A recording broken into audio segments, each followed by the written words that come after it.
When I lost weight and got pretty skinny, they started gang stalking me harder and forced me to take pills, which made me gain all the weight back. I was trying to lose weight by walking, and people would harass me on the street. They would put on their high beams when they didn't need it in lit areas or even in the daytime. It was not 3 cars or 1. It was 15 to 25 cars a day, and sometimes even more. People would be on the opposite side of the sidewalk, and they would walk in front of me to annoy me. Sometimes I would move out of their way first, and they would move into my way just so they could get in my way again, which is very petty. Which shows you that it wasn't a coincidence, because you can't be like, oh, well, it's just a coincidence. Maybe they weren't paying attention, or maybe they were like, older or whatever, and they wanted you to move out the way. Yeah, that's all fair and all. But if you move out the way first to the other side of the sidewalk, to the left side, and you're on the right, then they move to the left side, and it's not just one person that, is trying to be petty and annoying. It's multiple people. Sometimes it's like 2 to 3, 5 people in a week. Then obviously, there's something bigger that's going on. If the success isn't caused by them, or it's a small victory, they don't want you to have it. Sometimes they don't want you to even have, small victories. They small victories that you like to enjoy, they'll try to destroy it. Simple things like you're doing well in an online video game, they'll cut off the internet connection. Like just simple things like I said again, losing weight. Big deal to me, but in hindsight, is really just a small victory in the bigger scale of things. Something like that, they even try to sabotage and destroy, so I won't be able to lose weight. They sabotage your life by my bad. They sabotage your life, and then they make fun of you for being at the level that you are when you should be, at a higher level for your age. But the whole time they're keeping you down there. They're making fun of you when they're saying, other 22-year-olds are doing X, Y, and Z. Why can't you? But then it's like, well, first of all, you're sabotaging me. And second of all, you're trying to mimic a mental illness. So then, that's other normal 22-year-olds. So if I really have the mental illness, then that's your fucking answer why I can't do what other 22-year-olds are doing. But it's all bullshit, though, because they will say, when it comes to certain things, they say, oh, you can't do that, mental illness, yada yada. But then when it comes to other things, they treat you like you're normal and you don't have a mental illness. In fact, most of the time they just treat you like you're normal and you don't have a mental illness. But then when it comes to like certain things that they just don't really want you doing, they try to limit you and say it's a mental illness, when the whole time they're just lying and trying to make you feel like you're insane. But and another thing too, when it comes to the life sabotage, you're not being able to do what other people your age do. You can feel bad a little bit, but you can't feel that bad, because most people your age aren't getting sabotaged to the level you are. And two, we all know damn well if you weren't getting sabotaged, you'd be pretty fucking successful in your life. You wouldn't be the next billionaire, but you'd be doing pretty good for yourself. Especially if you could survive a program like this and do okay.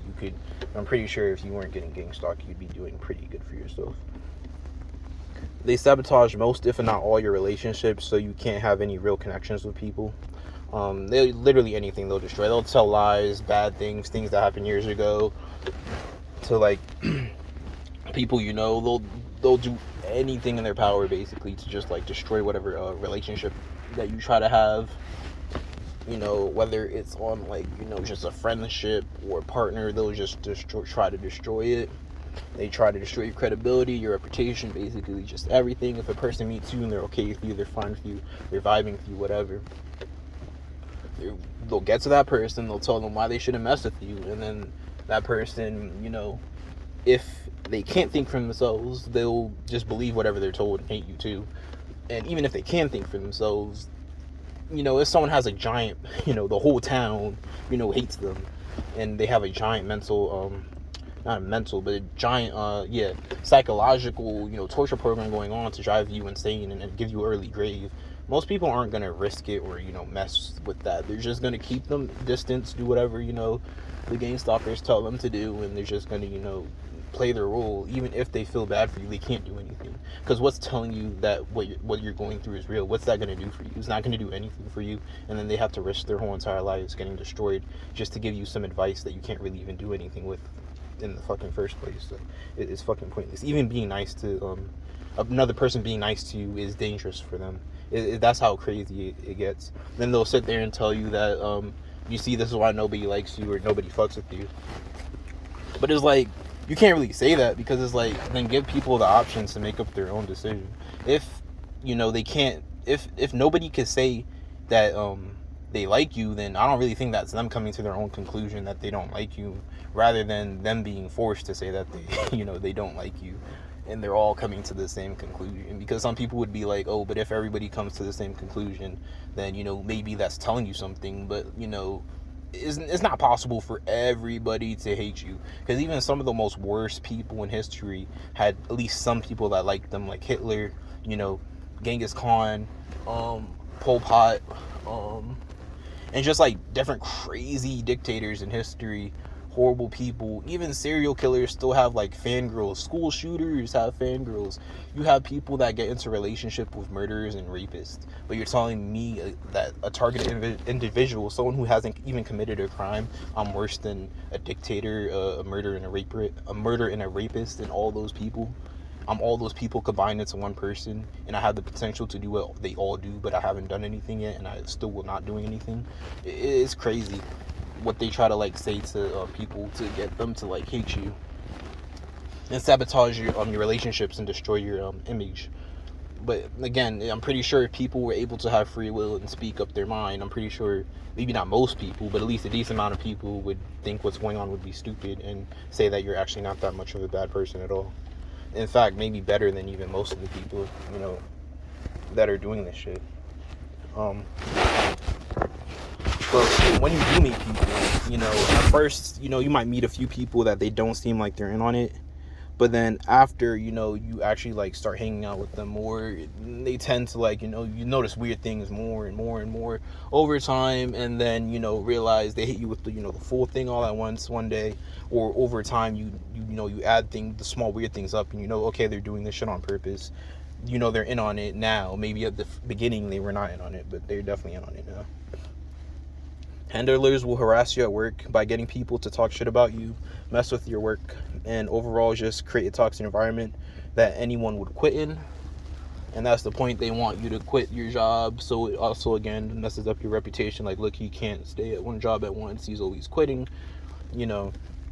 The whole time most people know the truth that you're getting harassed, and most people they say you should stay at your job and do this the strong thing, and you're a coward if you quit, whatever. But let's be real, most people, if they had to go through even a quarter of what most targeted individuals went through at work, they'd quit their job. Most people would even sue their job if they went through what we went through in a quarter of the thing. So that's cap. That's really cap. Friends and family will talk about how they want to see you succeed in life, but will do everything in their power to make sure it does not happen. It's not enough that they do well in life. They want you to fail, and that's the truth. My mom's sitting over here talking about how she wants me to succeed. Well, it's like, if you want me to succeed, then bitch, take off the fucking whole gang stalking thing that you put on me since birth, and I'm pretty sure I'll be able to succeed then. Like, when they say they want you to succeed, they don't want you to succeed in your own way, in your own image, whatever brings happiness and prosperity, money to you. They want you to succeed in their own image. If you're not succeeding in their own image, then to them that's not success. They want you to fail at anything you do, no matter how big or small it is. They don't want you to achieve it. It could just be a simple thing, like saying you're gonna diet more, or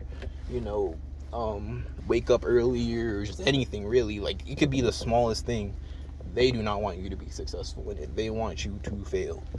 They want you to fail in every possible thing that you could possibly fail in. So hopefully you could see yourself as how they see you, but you're getting sabotaged, not a little bit, not even half or quarter. You're getting sabotaged like at least 80% of the things you do, if not 70 to 75.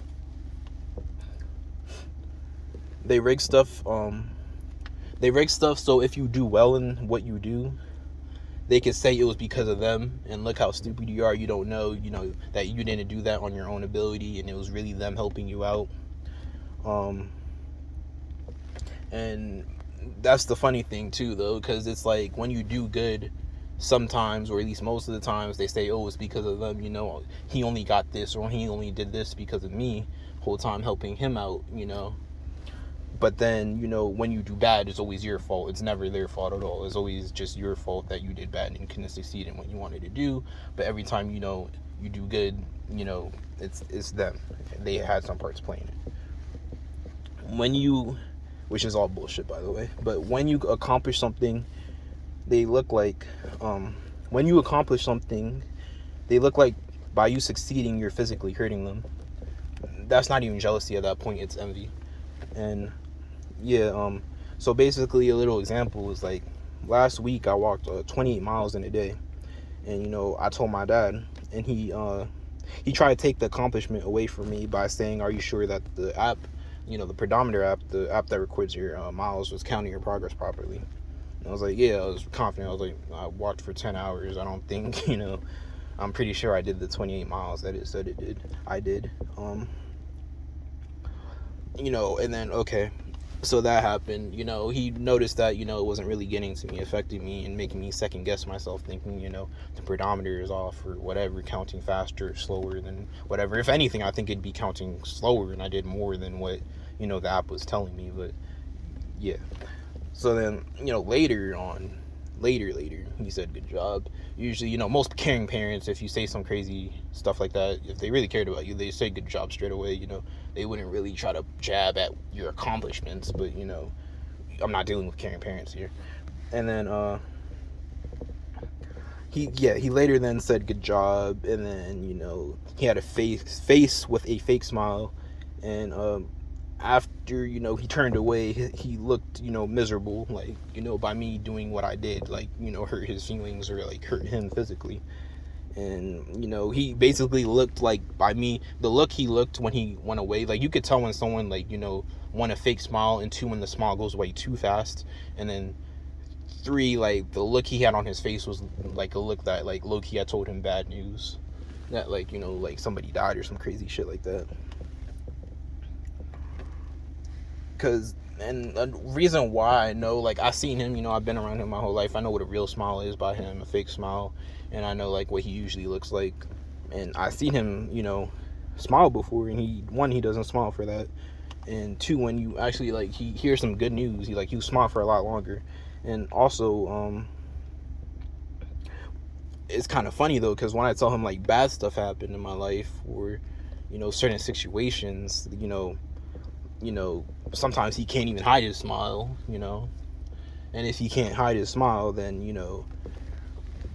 like, he can't even hide his smile, but then two, like, when he smiles, like, it lasts a lot longer than that. Like, the whole conversation could be done, I'm walking away, and he's still smiling, but then when I tell him good stuff, that smile goes away mad quick after, he thinks I'm not paying attention or whatever.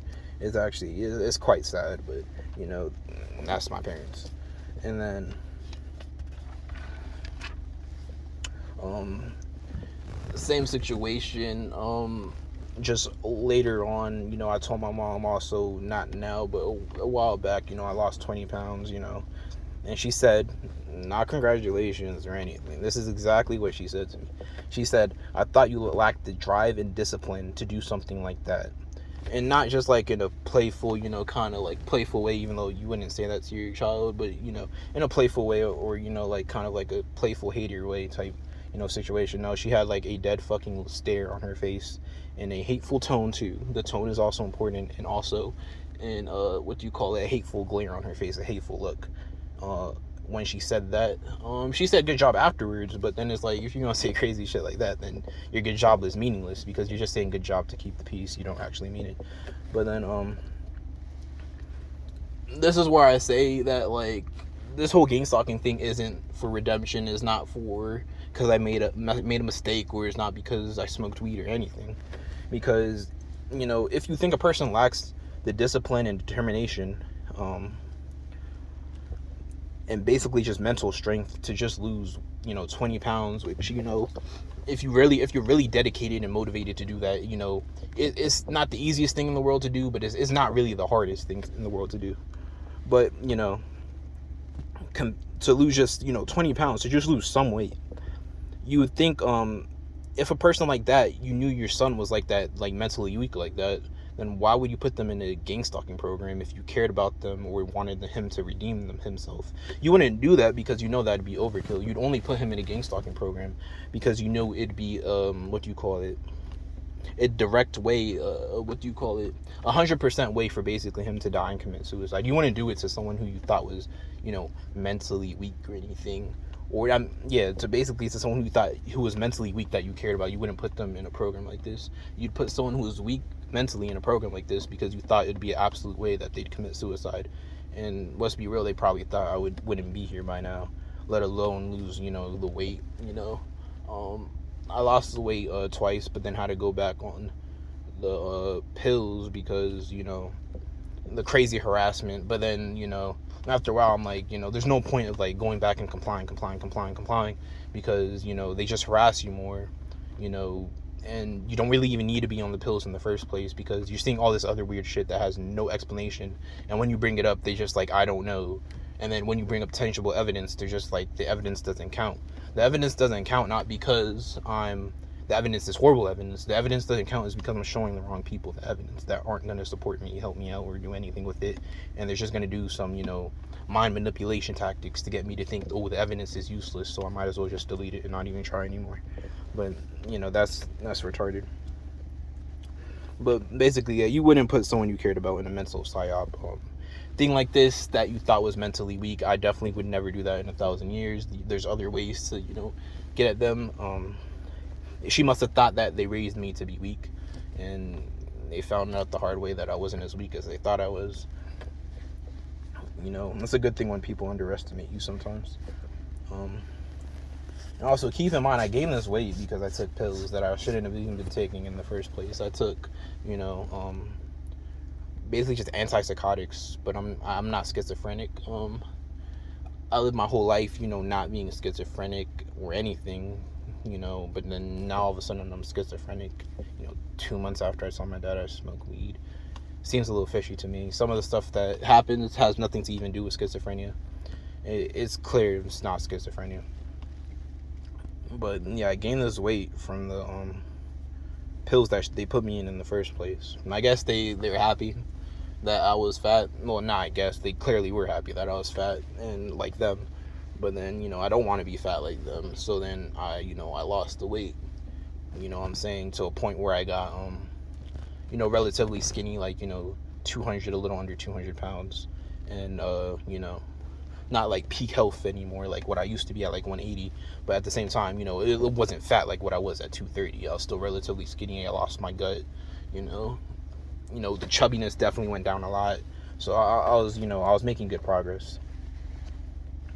And it doesn't take a rocket scientist to see what happens when someone destroys someone's social group, the relationships, the things that drive them and motivate them, what makes them happy, the way they make money, their work and all that stuff. It doesn't really take too much to see what happens. Sometimes really, like, some people, they just lose like a girlfriend or their partner, they commit suicide. They just lose their job, they commit suicide. Basically, what we go through, sometimes people go through one aspect, not even like 10 to 5% of what we go through, but they just go through one aspect of what we go through, and then they commit suicide, or it destroys their life or changes them forever down a negative spiral. So obviously you're not going to do this to somebody and you care about the person. When they tell me that they have my best interest, it's like, but you've shown me multiple times that you don't have my best interest. By you harassing me, you really betray me every single day, again and again and again and again. So why now do you have my best interest? Anything they do is a benefit back to them. They do nothing for you that will benefit just you. If they do something for you, it's also to benefit them. Whether it's as simple as gaining your trust a little more or whatever it is, anything they do is to benefit them and not to benefit you. It's just, I don't know like what you call it, but it's basically like a false present, a Trojan horse, is not, it's not it's not a real present they're giving you. They're giving you a present so they could attack you with it, or attack you in some manner, or put the ball more into their court. They'll give you false gifts all the time, money, relationships, just different things, and it's not a real gift. Um, life. Basically, them ruining everything in your life and messing up everything down to the smallest joys in your life is not just sabotage, but a way to make sure that you suffer until they slowly kill you. Like I said in my last video, they don't want you to die right away. They want to make you suffer until you die. They want to make sure that you feel their pain times 10, and you make sure they drive everything that means anything to you out your life and then kill you. They don't want to kill you straight away, because they kill you straight away, there's no fun in it. There's no fun. They act like they don't like what they're doing sometimes, but then other times they can't hide the smile on their face. There's no fun if they kill you straight away. They know that, we know that, That's why when people, they get mad at somebody, they're like, no, don't kill the person straight away. Let's torture them. Let's have some fun with them. Then we're going to kill you. And that's the same thing with that. But at least that, torture is never justified. But at least that they'll put like a bullet in your head. But this will last years, decades, long time, like a very, very long time, and lead you down pathways and decisions that you would have never made in a million years if you had a normal life, or even a relatively normal life or stable life at all. So yeah, it's very horrible. They do basically a lot of shit to sabotage your life, and then blame the sabotage, the bad outcomes that you get out of life on you, and say it's your fault. But we all know it's not your fault.